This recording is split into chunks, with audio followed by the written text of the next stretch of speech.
Júlio Roque, o que acontece, irmão? A Alemanha, nessa sequência aí, decidiu, né, e anunciou que está preparada para ter a maior das forças armadas da Europa.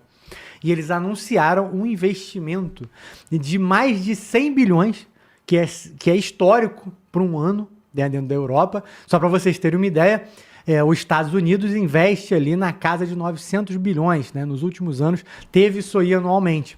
A Alemanha é um único país da Europa. Então você precisava da Europa inteira, a Europa inteira não chegava nem perto. Então um único país conseguir fazer isso é absurdo, Júlio. Só que o ponto eles estão... primeiro, o dinheiro federal foi aprovado, aquilo que tinha, porque eles também não são responsáveis de sair gastando o que não tem, nesse sentido. Então botaram o dinheiro que tinha.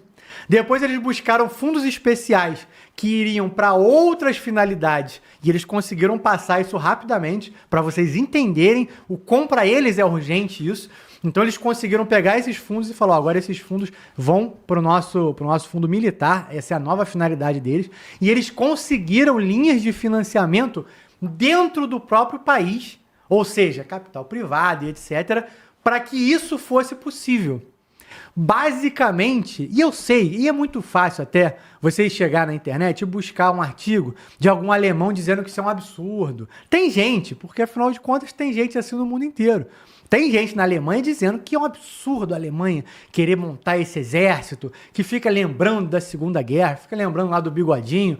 Só que assim, e aí quando alguém fala isso, você vai criar uma matéria e botar lá. Mas se você realmente entrar a fundo nos debates que estão acontecendo na Alemanha, cada vez mais as pessoas estão dispostas a isso, Júlio. A esse ponto. A declaração de que eles vão ter que eles querem ter a maior força armada da Europa. É claro, inclusive você acha até em jornais aqui no Brasil, né? Porque a declaração rodou o mundo.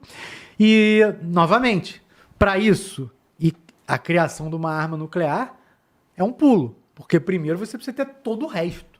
E aí, no meio desse caminho, você bota umas armas atômicas ali junto de tudo isso. Mas é um valor absurdo, fora da curva, inclusive surpreendendo até os seus países vizinhos, França e Reino Unido, Júlio. Bem, Eric, primeiro a mudança de prioridade, é o que você acabou de dizer.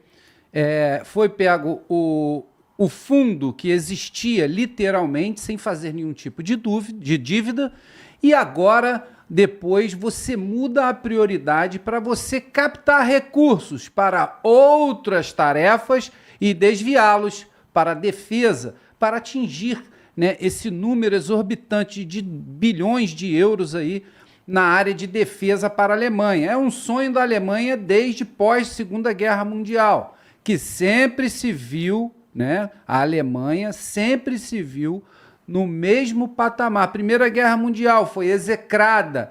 Após ser execrada, né, durante a Primeira Guerra Mundial, nasce Bigodinho, aparece Bigodinho e mostra o nacionalismo socialista na Alemanha, né, com o partido NSDAP, surge o nazismo.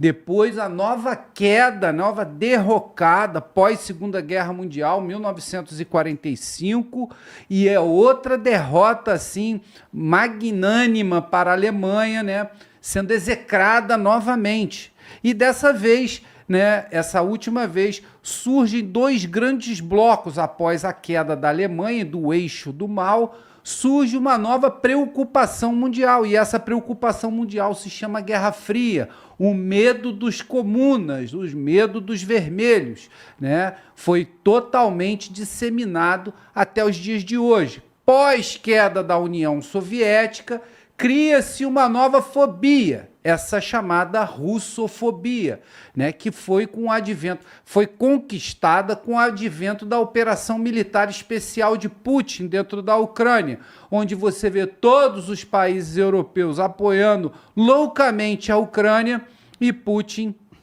sozinho, né, tendo que guerrear com praticamente o planeta inteiro numa guerra de procuração através da Ucrânia.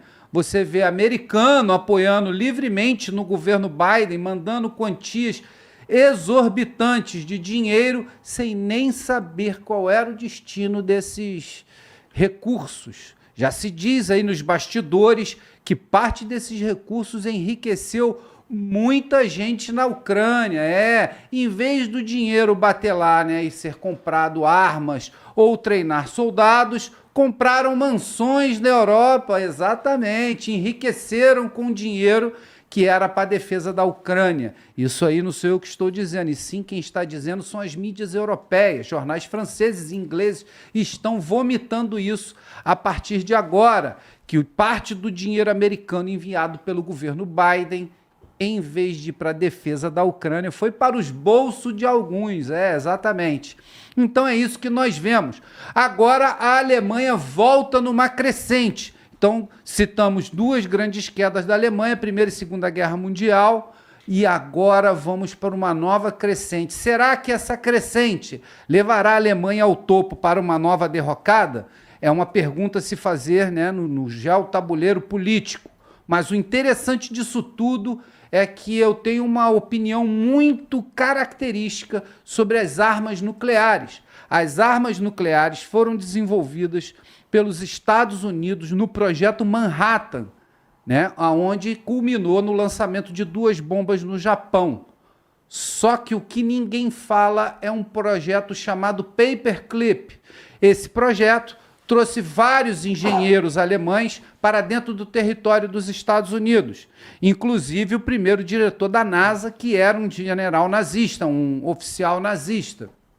Então, o que não se fala é que grande parte do projeto nuclear foi tirado dos nazistas. Sim, se você quer saber sobre isso, pesquise sobre o cubo de urânio nazista, que você vai entender muito bem que os nazistas já estavam planejando a arma nuclear, porém, com o advento de começarem a perder a Segunda Guerra Mundial por volta de 44 e 45, não conseguem dar continuidade ao projeto, e esse projeto parece que foi parar por meios secretos lá nos Estados Unidos, Eric. Não, Julião, conta pra gente a história do cubo aí, Julião. Pra que o pessoal vai pesquisar? Eles estão aqui no Fala Galvin News. Conta pra gente aí, pô. Bem, existe um programa, né? Eu cheguei a ver parte desse... Já li alguma coisa em um livro e vi um extrato num programa chamado Stranger Things, se eu não me engano, o History Channel. E esse programa mostra o cubo nazista. Encontraram um cubo numa casa, né? E depois de várias tentativas de descobrir que cubo era esse, descobriram que o cubo tinha origem nazista e ele era mais pesado, tipo, apesar do seu tamanho, tinha um peso fenomenal. Então só pode ser um minério, o urânio. E viram que isso era um reator, um proto-reator, talvez o primeiro reator nuclear que os nazistas estavam criando. E esse cubo fazia parte desse reator. Então, se você quiser saber mais sobre isso, né, é o cubo nazista, o cubo de urânio nazista. Quando você pesquisa sobre isso, você vê que o final da Segunda Guerra Mundial foi estritamente legítimo para terminar com o projeto secreto nazista que poderia mudar os rumos da Segunda Guerra Mundial, Eric. Muito bom, Júlio. É histórico questões como Einstein, por exemplo, só ter ido para os Estados Unidos por causa do bigode lá, né? Do bigodinho. Porque, no fim das contas, ele era judeu, não tinha condição de ficar lá e sabemos que só existiu arma nuclear nos Estados Unidos antes da Europa por causa disso, porque as pessoas saíram de lá, principalmente da Alemanha. Então, que o domínio do conhecimento nuclear vem da Europa antes dos Estados Unidos, eu acho até que... tá? Que é um consenso histórico, mas interessante essa questão do cubo aí. Vou dar uma pesquisada, de repente a gente traz aqui.